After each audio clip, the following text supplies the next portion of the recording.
안녕하세요. 보통 우리가 생각할 때 그 위장이 음식을 소화하는 주된 장소고, 또 강력한 위산이 핵심 역할을 한다, 이렇게 알고 계셨을 텐데요. 네, 그렇죠. 위산이 음식을 녹여서 소화를 돕는다는 게 거의 상식처럼 받아들여지죠. 네. 그런데 오늘 저희가 좀 살펴볼 자료들, 특히 박창혁 박사라는 분의 유튜브 영상이나 관련 글들을 보면요. 이 상식에 상당히 강한 의문을 제기합니다. 맞습니다.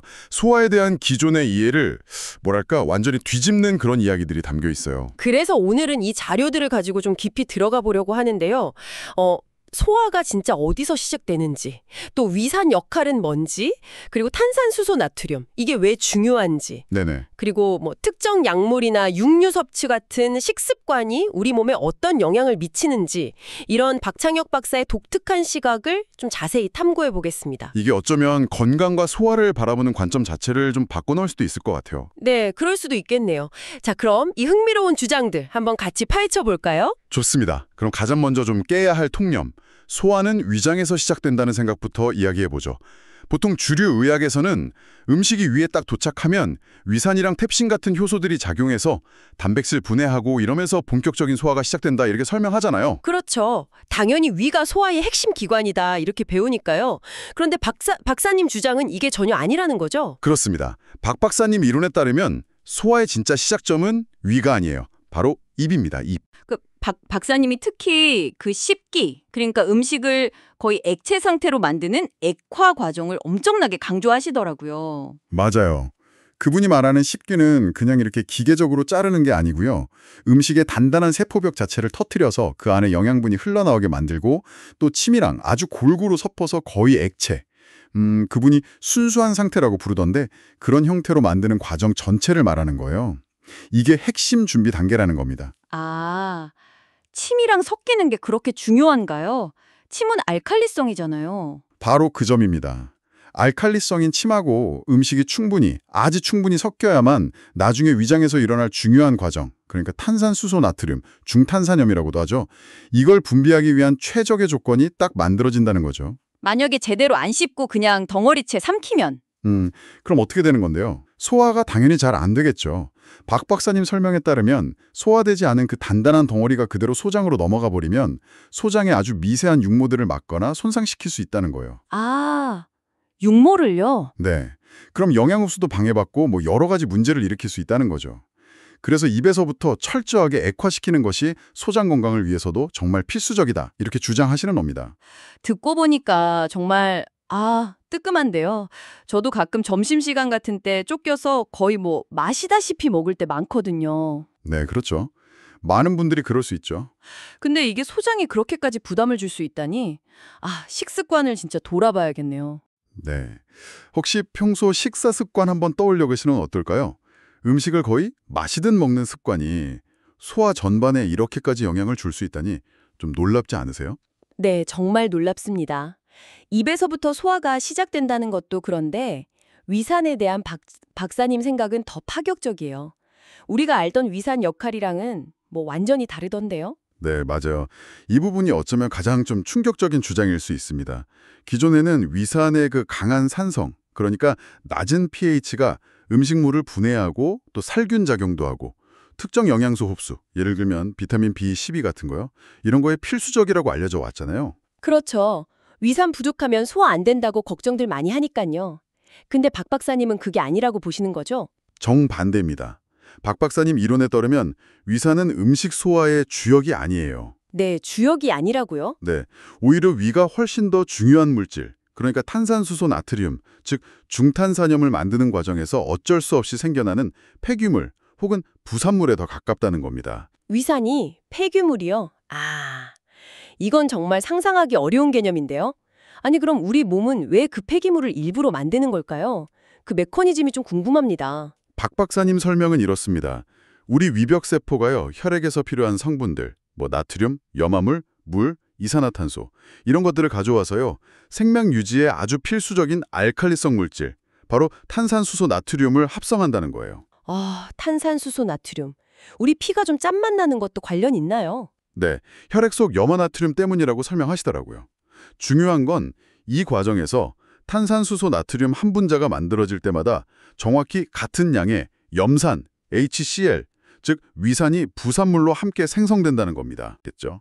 그렇다면 위장의 진짜 역할은 박 박사님 관점에서는 위산 분비가 아니라 오히려 탄산수소 나트륨 생산과 분비, 여기에 있다는 거네요? 정확합니다.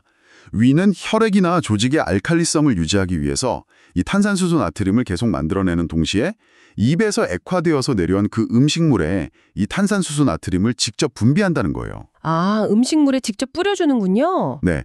그래서 음식물이 소장으로 넘어가기 전에 그 pH를 최대 8.4까지 끌어올려서 알칼리화시킨다는 거죠. 왜냐하면 소장은 극도로 섬세한 기관이라서 강한 산성 상태의 음식물이 그냥 들어오면 손상될 수 있거든요. 그리고 영양소 흡수 자체도 알칼리성 환경에서 훨씬 효율적으로 일어나고요. 그럼 그 과정에서 생긴 부산물인 위산은요, 음식하고도 섞이지도 않고 소화에도 안 쓰이면 걔는 어디로 가는 건가요? 박 박사님 설명에 따르면 위산은 음식물하고는 좀 분리된 상태로 위 내부에 존재하다가 필요에 따라서 위벽 같은 곳을 통해 다시 체내로 흡수된대요. 그래서 다른 대사 과정, 예를 들면 새로운 적혈구 만들 때 필요한 염소 이온을 제공한다든지 이런 다른 용도로 재활용될 수 있다고 합니다. 음식 소화와는 직접적인 관련이 없다는 게 핵심이죠. 잠깐만요. 그럼 위산이 소화에 직접 관여 안 한다면 우리가 왜 속 쓰릴 때 그 엄청 강한 산성을 느끼는 걸까요? 단순히 부산물이라면 그렇게까지 강력할 필요가 있나 싶기도 하고요. 그리고 아니, 기존 과학계는 왜 위산이 소화를 한다고 결론 내렸던 걸까요? 아, 그 질문 나올 줄 알았습니다. 아주 좋은 질문이에요. 박 박사님은 1950년대 독일 과학자들 실험, 그 설계 자체에 좀 문제가 있었다고 지적합니다. 실험 설계요. 네, 그들이 음식물이 위를 통과해서 십이지장으로 넘어간 후에 위에 남아있는 그 내용물의 pH를 측정했다는 거예요. 아, 음식이 지나간 다음에요? 네, 그때는 이미 음식물하고 알칼리성인 중탄산염은 대부분 빠져나갔을 거고 그 부산물로 남은 강한 산성 용액, 즉 위산만 주로 남아 있었겠죠. 그래서 위가 이렇게 산성인 걸 보니까 위산이 소화를 시키는구나 이렇게 잘못 해석하게 되었다는 비판입니다. 와, 그러니까 속쓰림 같은 증상도 이 이론에 따르면 어쩌면 위산 자체가 문제라기보다는 위벽 보호 기능에 문제가 생겼거나 아니면 중탄산염 분비 시스템에 이상이 생겨서 그 위산이 잘못된 곳에 노출되거나 혹은 과도하게 느껴지는 결과일 수도 있다. 이렇게 볼 수도 있는 거죠. 와, 그 실험 설계의 한 개 하나가 수십 년간 이어진 통념을 만들었을 수도 있다는 거군요. 아, 진짜 흥미네요. 그렇다면 정말 중요한 건 위산이 아니라 위가 만들어내는 탄산수소 나트륨이라는 거네요. 박 박사님은 이걸 몸의 주요 방어선이라고까지 표현하시던데요? 네, 그만큼 아주 중요하다고 보는 겁니다. 탄산수소 나트륨의 주된 역할은 우리 몸이 대사 과정에서 끊임없이 만들어내는 여러 종류의 강한 산들 있잖아요. 황산, 질산 이런 것뿐만 아니라 격렬하게 운동하고 나면 생기는 젖산, 또 과일에 들어있는 구연산 같은 다양한 산성 물질들을 즉각적으로 중화시키고 분해하는 거예요. 아, 중화시키는 거군요. 네, 이걸 통해서 혈액의 pH를 약 7.4 정도의 약알칼리성으로 아주 일정하게 유지하고 우리 몸의 섬세한 세포나 조직들이 산성 환경 때문에 손상되지 않도록 보호하는 핵심적인 역할을 수행하는 거죠. 그래서 우리가 흔히 나 위산 부족인가 봐 혹은 소화 요소가 부족해 이렇게 말하는 상태의 근본 원인이 사실은 탄산수소 나트륨하고 전자가 부족해서 그런 걸 수 있다 이렇게 주장하시는 거군요. 그 비유가 참 재밌었어요. 차가 안 나가는 걸 보고 배기가스가 부족해서 그렇다고 말하는 꼴이다. 네, 맞아요. 그 비유가 딱 핵심을 짚고 있죠. 실제 원인은 연료가 부족하거나 엔진에 문제가 있는 건데 말이죠. 그렇죠. 그러니까 위산, 즉 부산물이 적게 나온다는 건 역설적이게도 탄산수소 나트륨, 즉 주요 생산품을 만들어내는 능력 자체가 떨어졌다는 신호를 해석해야 한다는 거죠. 아, 그렇군요. 그렇다면 건강 문제를 바라보는 관점 자체도 좀 달라져야 합니다. 단순히 위산을 보충하거나 효소를 넣어주는 게 아니라 어떻게 하면 우리 몸이 탄산수소 나트륨을 잘 생산하도록 도울 수 있을까? 즉 알칼리성 균형을 어떻게 회복할 수 있을까? 이걸 고민해야 한다는 겁니다. 이야, 이런 관점에서 보면 우리가 흔히 쓰는 약물들, 특히 그 위식도 역류질환 같은 데 쓰는 위산 억제제 있잖아요. PPI 같은 약들. 여기에 대해서도 완전히 다른 해석이 가능해지겠는데요. 그냥 위산 분비만 줄이는 약인 줄 알았는데. 박 박사님 주장에 따르면요. 그 약들은 훨씬 더 근본적인 작용을 한다는 거예요. 위산 자체를 직접적으로 딱 막는다기보다는 위벽세포가 탄산수소 나트륨을 생성하는 그 능력 자체를 차단하거나 억제한다는 겁니다. 네, 능력 자체를요. 네. 그 결과로 부산물인 위산의 생성도 줄어드는 거라는 거죠. 확 와닿는데요. 그렇습니다. 장기적으로 봤을 때 몸의 산성화를 막는 능력 자체를 약화시킬 수 있다는 그런 우려죠. 이런 맥락에서 육류 섭취 문제도 좀 중요하게 다뤄지는데요. 특히 익힌 고기 섭취에 대한 지적입니다. 아, 익힌 고기 소화가 엄청 비효율적이라고 하던데요. 어느 정도 수준인가요? 박 박사님 자료를 보면요.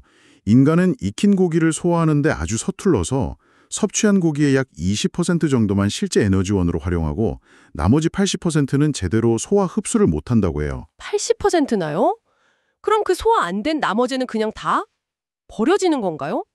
아니, 20%만 쓴다니 너무 비효율적인데요. 근데 많은 사람들이 고기 먹으면 힘난다고 느끼잖아요. 그건 어떻게 설명될 수 있을까요? 그 에너지는 어디서 온다고 봐야 할까요? 아, 그거 흥미로운 질문이네요. 박 박사님 이론에 따르면 물론 그 20% 흡수된 영양소에서 에너지를 얻는 건 맞겠죠. 하지만 그 과정과는 별개로 소화되지 못한 그 나머지 80%의 육류 단백질 같은 것들이 장을 통과하면서 배출되는 과정에서 인산 같은 다량의 산성 폐기물을 만들어낸다는 겁니다. 산성 폐기물이요? 네, 이게 몸을 산성화시키고 또 이 산성 폐기물을 중화시키고 배설해야 하는 신장에 엄청난 부담을 준다는 거죠. 그래서 우리가 고기 먹고 느끼는 그 힘이라는 것 중 일부는 어쩌면 실제 에너지원이라기보다는 몸이 이 갑작스런 산성 부담을 처리하기 위해서 일시적으로 좀 각성 상태가 되는 것일 수도 있다. 뭐 이런 해석도 가능할 수 있습니다. 물론 이 부분은 좀 더 깊은 논의가 필요하겠지만요. 게다가 만약에 위나 장 상태가 이미 좀 안 좋은 사람이라면 소화하기 어려운 익힌 고기가 들어왔을 때 장내에서 부패하거나 이상 발효 같은 걸 일으켜서 가스를 만들고 염증을 더 심하게 할 수도 있겠군요. 네, 바로 그런 문제를 지적합니다.